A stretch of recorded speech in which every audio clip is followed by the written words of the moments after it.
La jungle du Quintana Roo regorge d'une biodiversité incroyable. Cette vaste étendue de verdure qui s'étire à perte de vue abrite un monde insoupçonné. La vie y grouille dans tous les recoins, selon un équilibre dynamique épatant. Aux yeux de l'observateur, l'écosystème tropical offre un mur impénétrable paré d'une végétation luxuriante. Il existe plusieurs endroits dans la région qui permettent d'admirer cet environnement unique. Mais peu sont aussi diversifiés que le centre écotouristique Kishpamkash, situé près de Shunogru. Le centre, dont le nom signifie littéralement la belle jungle, constitue un refuge idéal pour les oiseaux.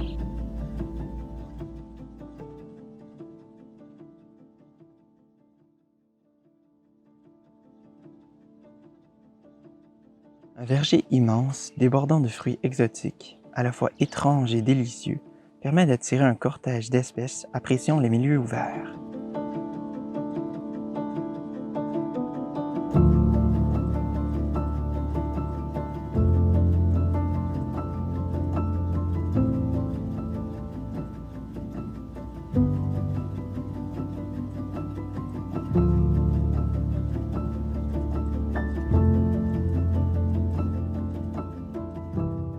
Les manguiers côtoient les bananiers ainsi que les ananas et les caramboliers.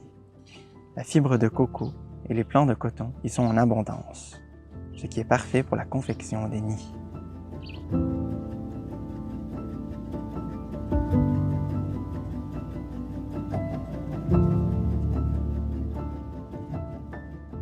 Un réseau de sentiers parsemés de clairières sillonne la jungle qui s'étale au pied de Cabanas. Ces milieux accueillent des oiseaux de forêt dense qui aiment se camoufler dans la futaie.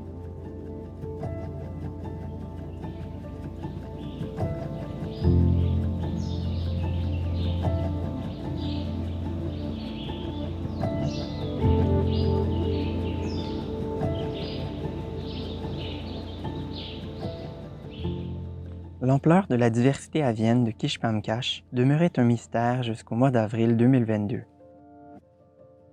où une équipe formée d'un biologiste et d'un vidéaste relève le défi d'en faire un recensement complet.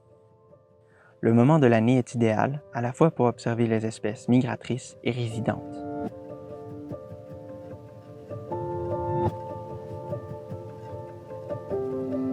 La méthode est simple, 2 transects par jour, un à l'aube et l'autre au crépuscule. Le même chemin est parcouru par les 2 observateurs qui comptent le nombre d'individus de toutes les espèces observées ou entendues. Caméra et jumelles à l'appui, le recensement est effectué rigoureusement sur une période de 20 jours.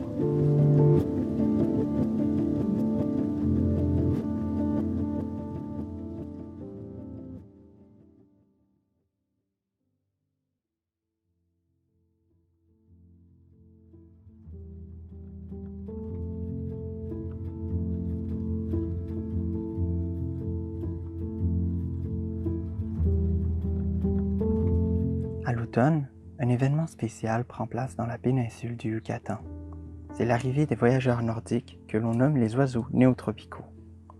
Par centaines, ces migrateurs à plumes quittent les rudes conditions d'un hiver imminent pour venir se réfugier dans un environnement plus clément. La nourriture y est plus abondante et la température y est supportable. Le séjour dure jusqu'au printemps où il est temps de retourner au nord pour nicher. Avril est donc un mois crucial pour accumuler des réserves afin d'être prêt pour la longue route.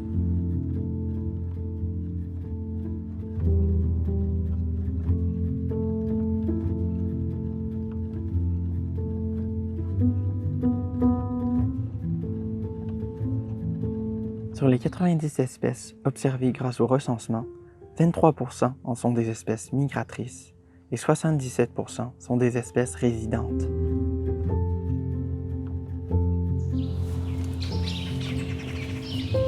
Certaines d'entre elles ont effectué un voyage gigantesque avant de venir se placer devant la lentille. Des passereaux de tous les genres sont aperçus au cours des transects. Des parulines côtoient des viréos, ainsi que des hirondelles et des orioles.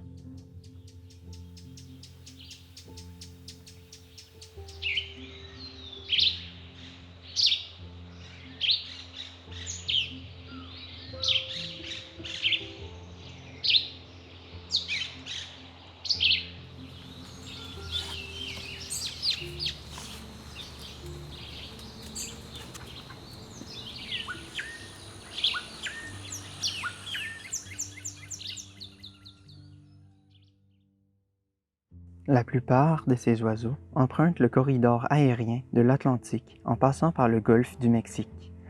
La destination finale varie entre les espèces. Certaines se rendent jusqu'en Amazonie. Dans leur cas, Quiche-Pamcache constitue uniquement une aire de repos sur leur chemin. Dirigés par le compas magnétique logé dans leur petit crâne, les migrants peuvent parcourir des dizaines de milliers de kilomètres, et ce, en seulement quelques jours.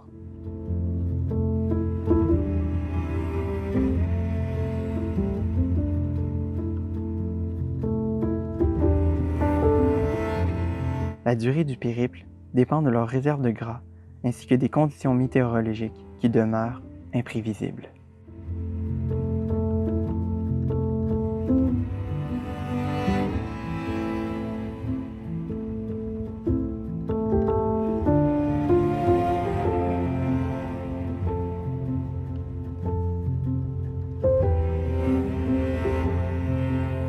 La résilience de ces animaux témoigne de la force de la nature qui échappe à toutes les barrières.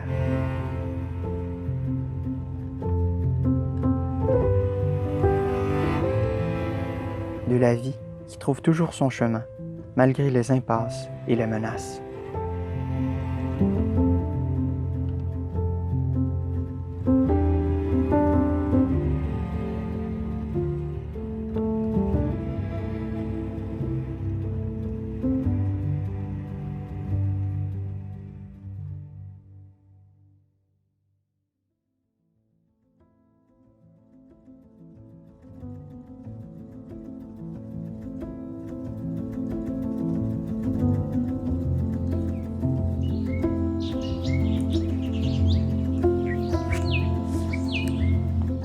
Les oiseaux résidents demeurent ici toute l'année. Vocales et extrovertis, ils sont difficiles à manquer.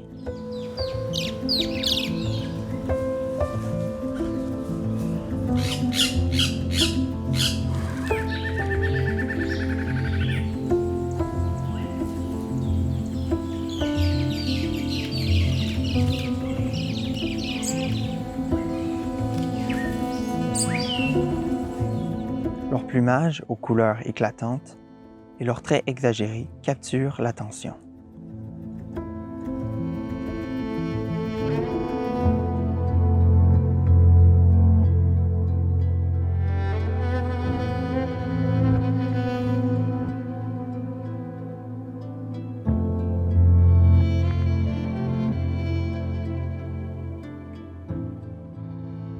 « 69 espèces résidentes ont été observées au cours du mois d'avril. Cela représente 14% des 500 espèces de la région du Quintana Roo.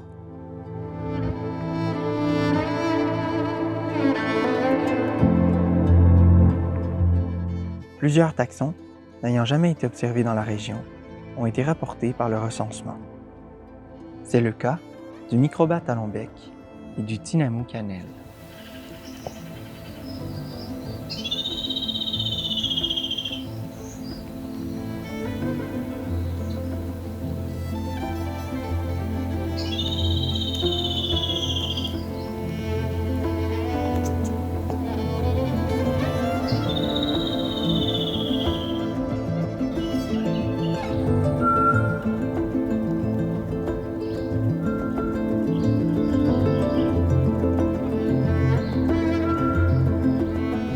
Profitant de la fraîcheur du matin, les mascottes de la biodiversité viennent se nourrir dans les arbres fruitiers qui entourent les cabanas.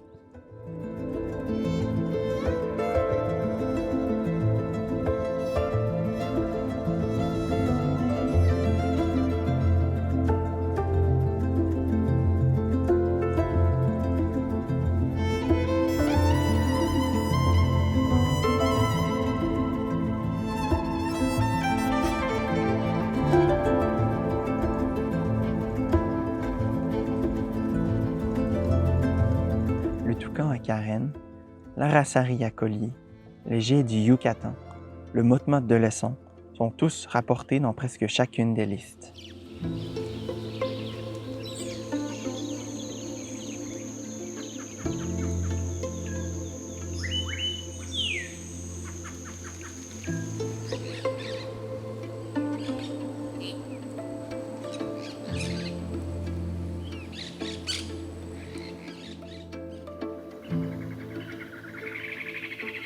Dans la jungle, une chorale de chants emplit l'espace de mélodies. Le sifflotement joyeux du troglodyte à poitrine tachetée se croise aux trilles du sporophile grand chanteur et au gazouillement du tyran sociable.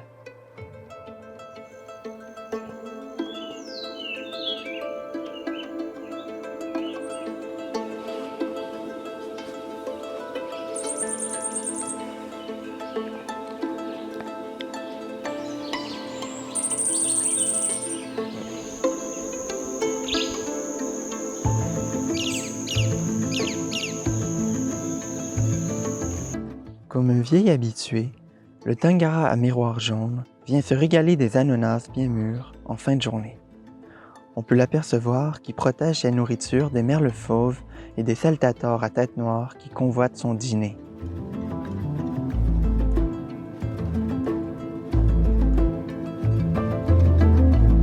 Ce comportement peut être observé chez plusieurs autres espèces qui cohabitent dans ce verger. La nourriture y est en abondance, mais lorsque l'accès est facile, tous s'y projettent afin de profiter d'un repas peu coûteux en énergie. On assiste alors à une vraie chorégraphie de coups de bec.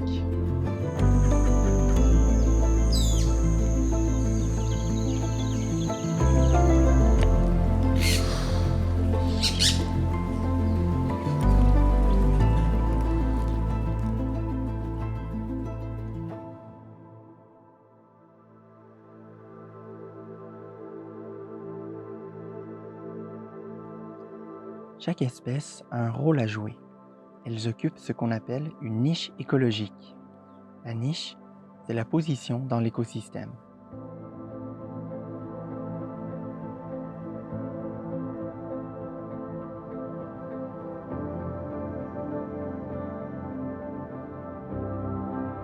Chez les oiseaux, la niche varie selon divers paramètres. L'alimentation en est l'un des plus importants. L'Aracaria à collier est frugivore et contribue à la dispersion des semences de divers arbres fruitiers.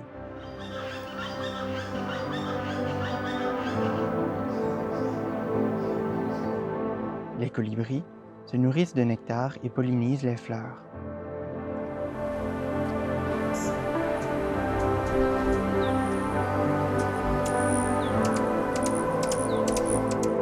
Les vautours se nourrissent de cadavres et permettent de limiter la contamination ainsi que la contagion des maladies.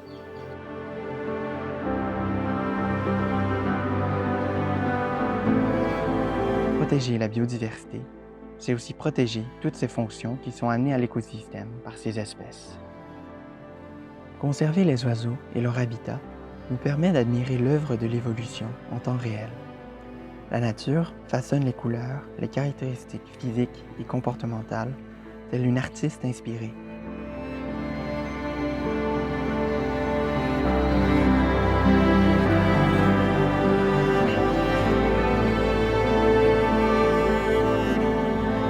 Le centre écotouristique de Kishpamkash offre ainsi un sanctuaire pour la faune et permet d'atteindre un équilibre fragile entre l'homme et la nature.